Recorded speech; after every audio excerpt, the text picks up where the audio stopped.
Cool. So my name is Emil Wallner. I'm Swedish, and I'm currently studying computer science in Paris.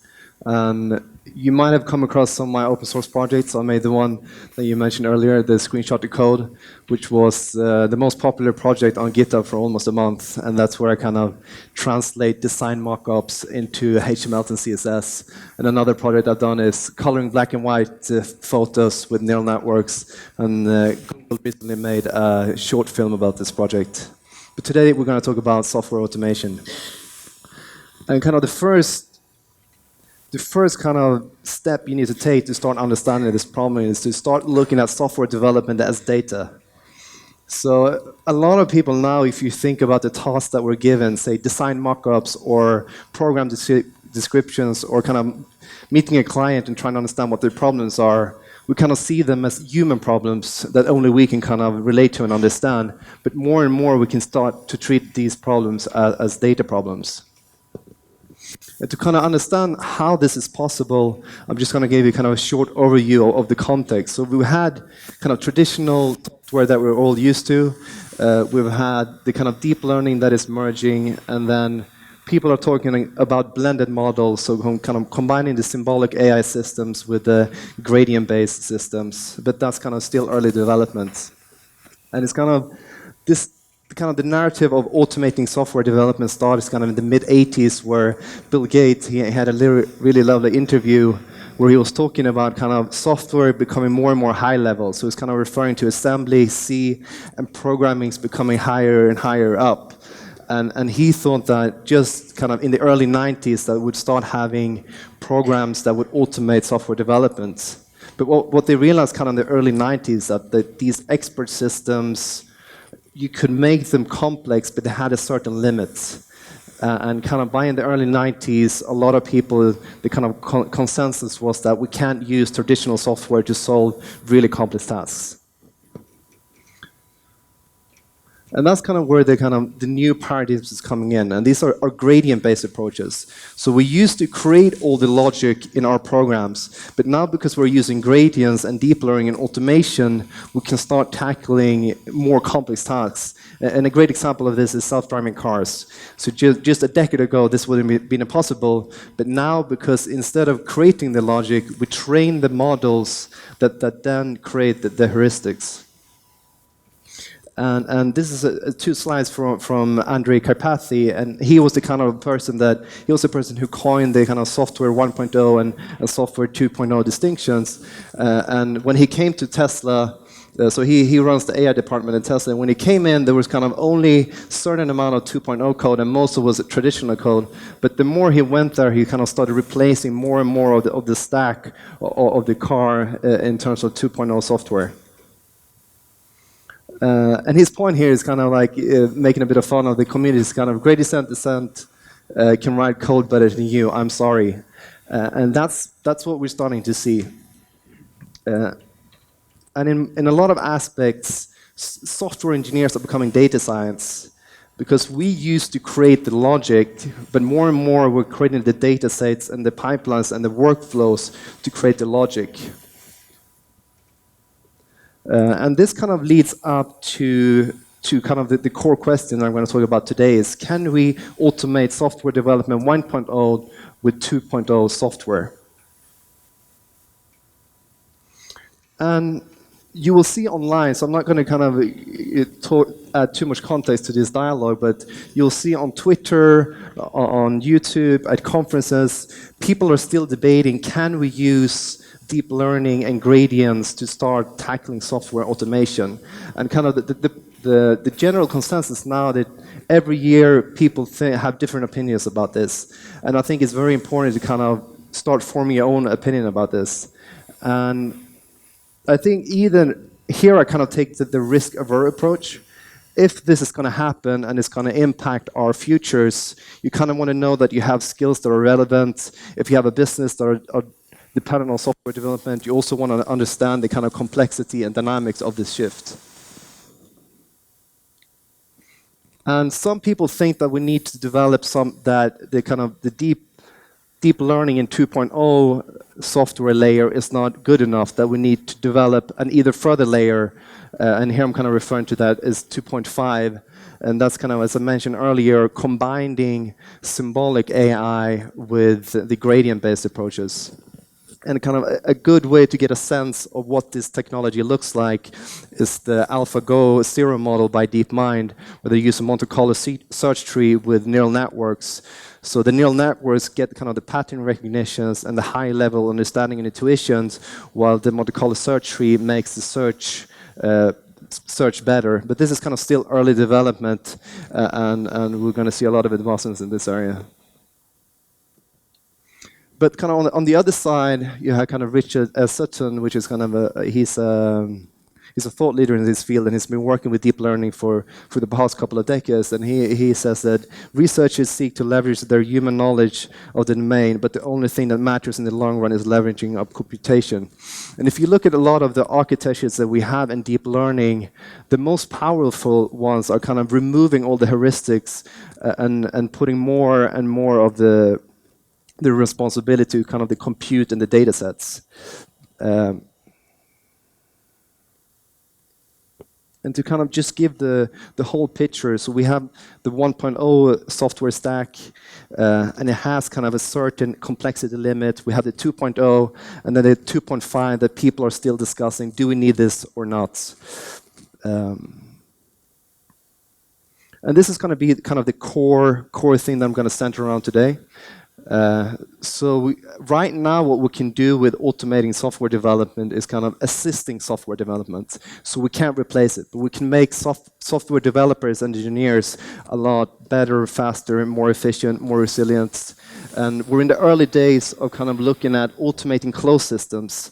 So web development and systems that are not integrated to a lot of systems have the potential to be automated today, and that's what I'm going to start talking about soon. And then kind of the red area is automating of integrated systems, so working with more complex solutions. We're not quite there yet. And the time frame, again, we don't know how long this is going to take. This might take 5 or 10 years, but it might take 50 to 100 years, or it might not happen. And in this talk, I want to give you kind of the context for you to understand this timeline better and kind of have a look out to understand how soon this is going to happen. So now I'm going to talk about the Screenshot the Code project. And I wrote this article, so there are all the kind of technical details, so I'll have a more high-level approach here. But I think it had close to 1 million readers now and been translated to a lot of different languages. And I think the reason for that is that we're just about to realize that we can start automating software development. And I think that's what brings so much excitement. And the task I'm going to talk about now is kind of how do you take an image, so the raw pixels, use deep learning and translate that into code so that you can render a web page of it. And if you look at it as just a pure problem, creating one function that takes the raw pixels and translates that into correct syntax. If you have the 1.0 software mindset, you realize that creating this function is very, very hard. It would take years and be very expensive to create. But with the deep learning kind of 2.0 mindset, what we do is that we create the function and then we use data to create the heuristics and the logic. And from kind of, if you just look at it at a glance, it might seem very complex and that we can't approach this. But if you start looking at the kind of the literature and the research in AI, you start realizing we can understand what's in an image, we can generate semantically correct text, and we can correlate the objects in the images with the text. And we know this because we have convolutional neural networks that are really good at understanding what's going on in the picture, recurrent neural networks that understand the semantics and kind of the syntax in it, and image capturing models. So image capturing models are things that put captchas under a picture. So it's a boy chasing a cat, it will get this picture and it has to kind of predict this captcha. And this kind of shows that we can combine these two systems. So now I'm just going to walk you through kind of a simple example of hello world in kind of starting to automate software development. So we're going to take just one image and we're going to represent this as the pixels in the image. And then we're going to create the vocabulary. So these are the this is the tokens that we're going to work with. So that determines the size of the vocabulary. And how it's trained is that you're going to take the image of the website, and then it always gets the previous markup. So if we go back here, what happens is that it will get the picture, and then it will get the start tag.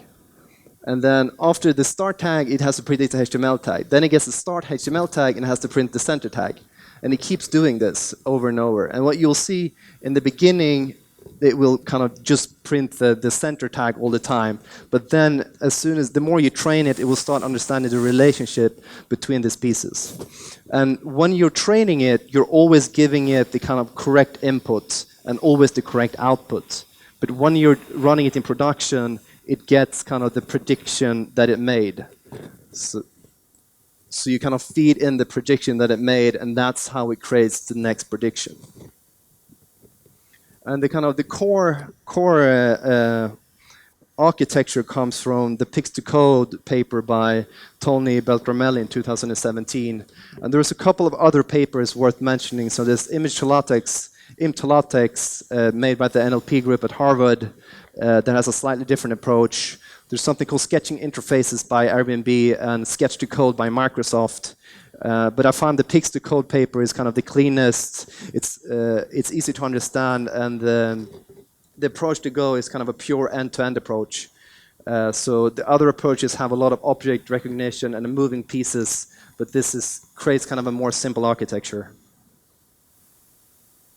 And if you just kind of expand it to look at the moving pieces, we have the convolutional neural network that processes the image. We have on the right side, we have the LSTM that takes in the markup. And what's interesting here, when I started out, for me this was kind of just magic. You take in the pictures, you take in the syntax, and now what you have is kind of these just big vectors of numbers. And what you do is you can just concatenate them. You can just put them together, and the network starts understanding. And then you kind of use these concatenated features and process that in another LSTM. So LSTM stands for short-term, long-term memory, and is kind of a recurrent, one of the most common recurrent neural networks. And then in the end, you have the dense layer that makes the prediction. And I could kind of talk more about different architectures, but what's happening when I started, I put a lot of effort in kind of choosing these components. But the more I've been working with these networks, you kind of want to see it as a hyperparameter problem. So you look at kind of the latest implementation. So for the LSTM, you can have a GRU, you can have a transformer, you could have kind of anything that deals with sequential tasks. And then you just do kind of a hyperparameter sweep. So instead of you manually choosing the components, you just let the kind of compute do that for you. And that again, kind of, we're moving away from engineering things and kind of moving more towards kind of taking a data science approach to a lot of things. So now we have kind of the hello world aspects. And how do we make this more complex? So the next step was, how can you create pages that looks like this? So I had 5 different pages and with roughly different kind of flavors of this. And so here, now we have, instead of just having 10, 20 tokens, we have roughly 20,000 tokens, and there's a lot more moving pieces. And if you start training the network, you realize that it takes a lot of epochs to get to a good level. And what we're doing here is we're just overtraining the network to make sure that we have capacity to solve this problem. And here you can also realize kind of an obvious mistake is that at kind of 450 here, you can't see anything. And that's one of the problems with programming, is that everything has to be perfect. In text or paragraphs, when you're generating, you can have errors here and there. But when you're working with programming, everything has to be perfect. And so the next step was to kind of understand how good are software 2.0 at creating good semantics. So there's a lot of kind of research done using LSTM and networks to just generate text.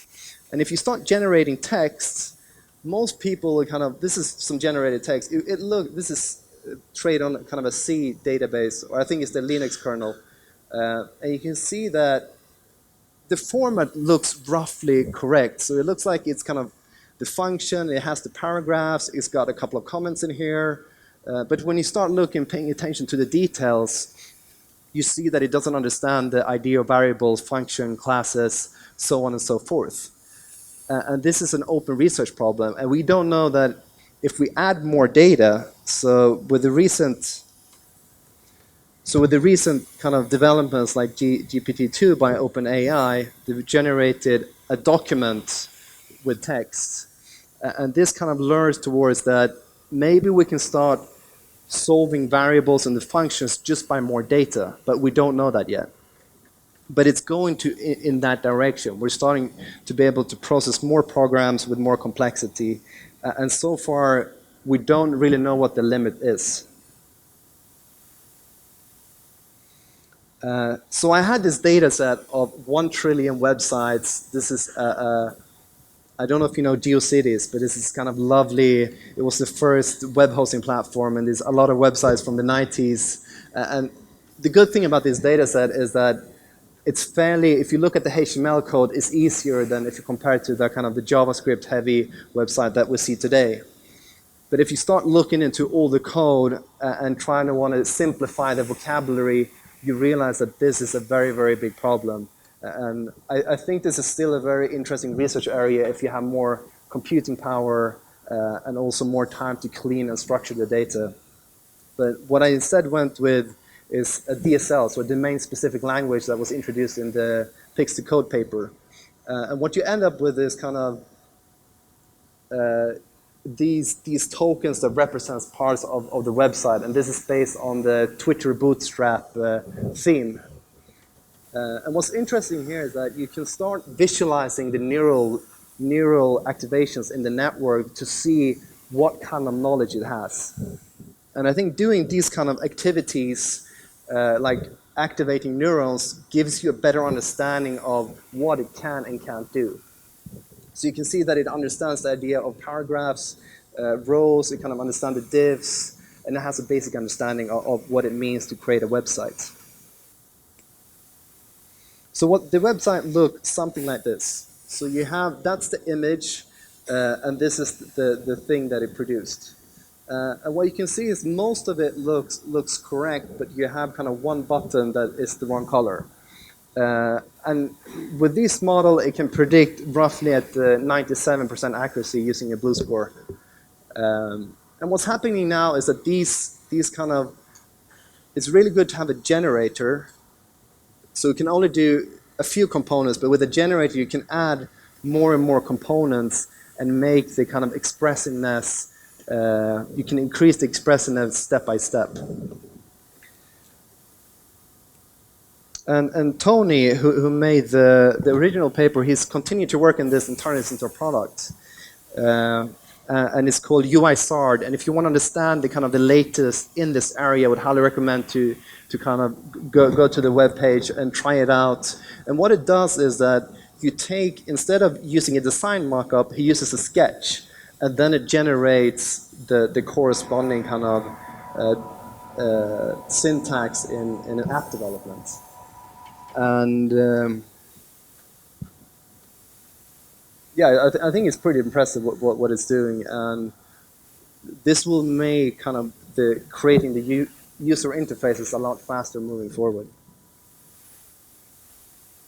So now I'm going to kind of look at what does this mean for the broader field of software development. So we're going to go back to this kind of software development as a data mindset.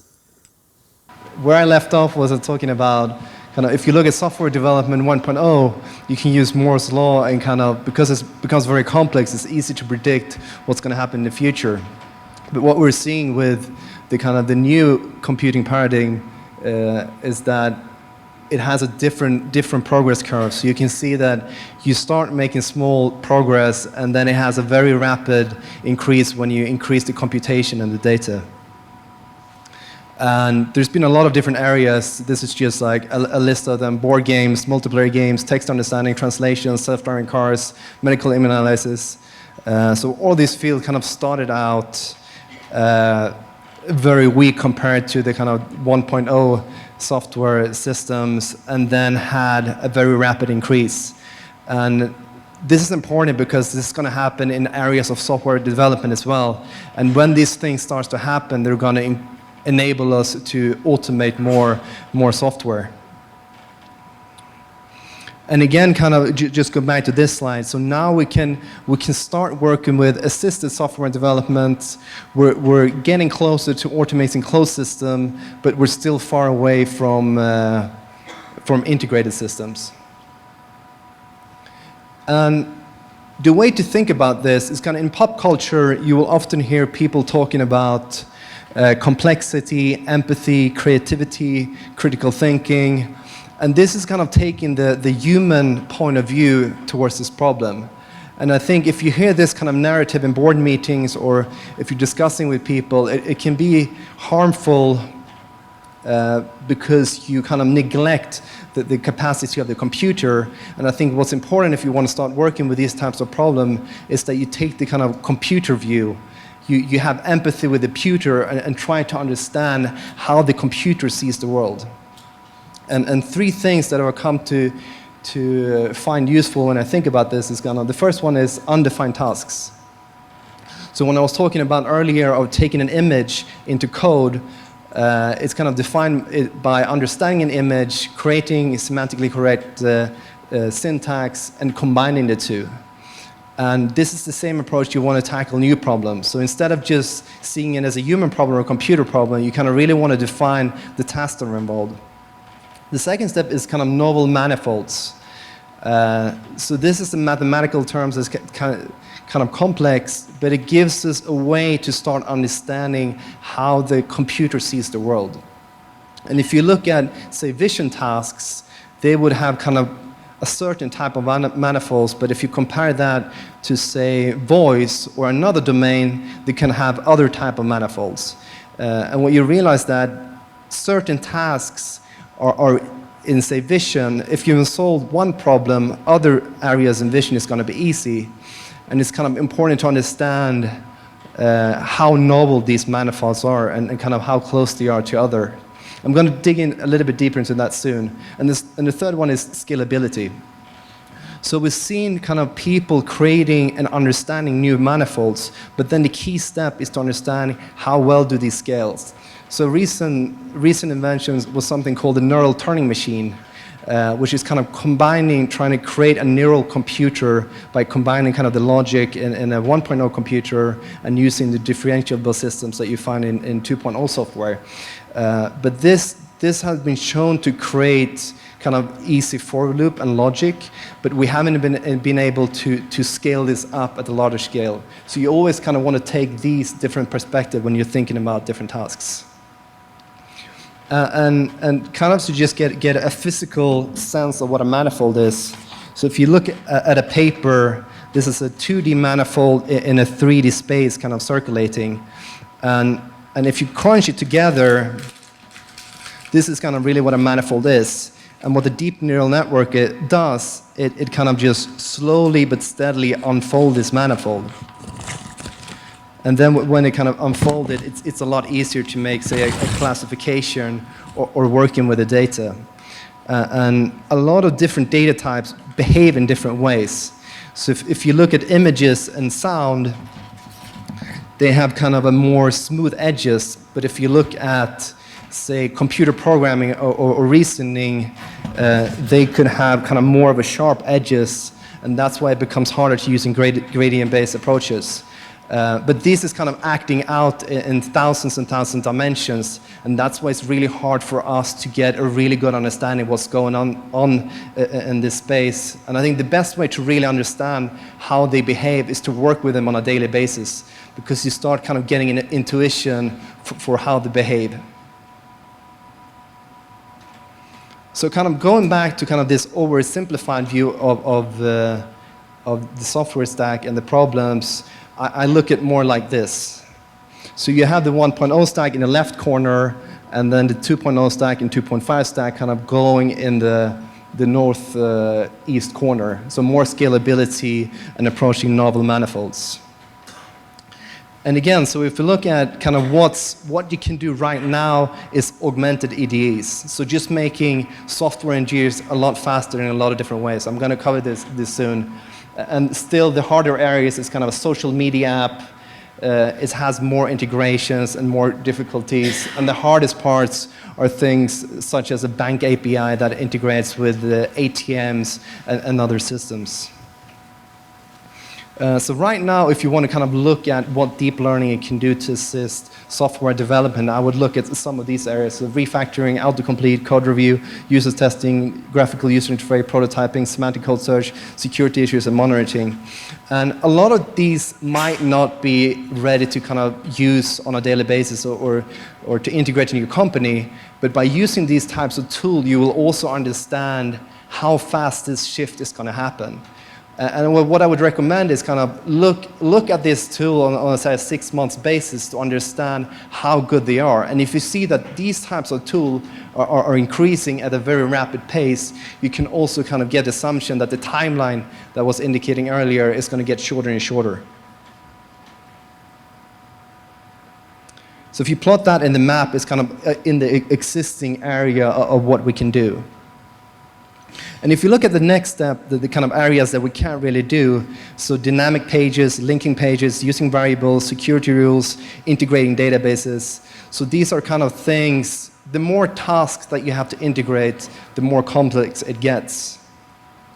So if you just plot that roughly on the map, you'll see that some areas were good, but most of the areas are kind of outside of what we know, and we still need to do a lot of research. And the last one is kind of the bank API, where you have APROs, transactions, ATMs, integrations, so on and so forth. And this makes it very hard to automate this. And this is kind of what it looks like if you plot it roughly on the map. And to kind of understand the narrative, so right now we can deal with functions, paragraphs, static graphical user interface. So this is what we can use today to understand the code. So if you're doing refactoring, for example, you can understand it on a function level, but it's very hard to do refactoring on more of a program scale. But kind of the recent advancement in natural language processing, we're moving closer and closer to kind of the orange area, where we can create a program or a document that's semantically correct. And kind of, but most of this area is still in development. And the reason why I have conversations with context there is that a lot of the software development is not necessarily getting a program description or a graphical user interface, but it's actually working with businesses and people to really understand their problems. And to solve those types of problems, you need some kind of person that interacts. And that kind of goes into to the really hard areas that are hard to automate, and that's kind of systems of programs that are interacting with each other. You have several documents that it needs to understand, advanced graphical user interface, and an expert level dialogue. So imagine if you want to create, say, a bank API, you need to really understand the complexity of all these tasks, and you need someone to kind of orchestrate all of this. And this is kind of just way beyond the current techniques that we have today. To kind of sum up what I've been talking about, so we have these three areas, and on the time axis, it's kind of dependent on how fast development is going to happen, and on the y-axis we have kind of the novel manifolds and scalability, so a way to kind of look at how hard these tasks are. So yeah, that's it. My name is Emil Wallner. You can find me on GitHub, on Twitter, and my email is the one on the screen. Thank you.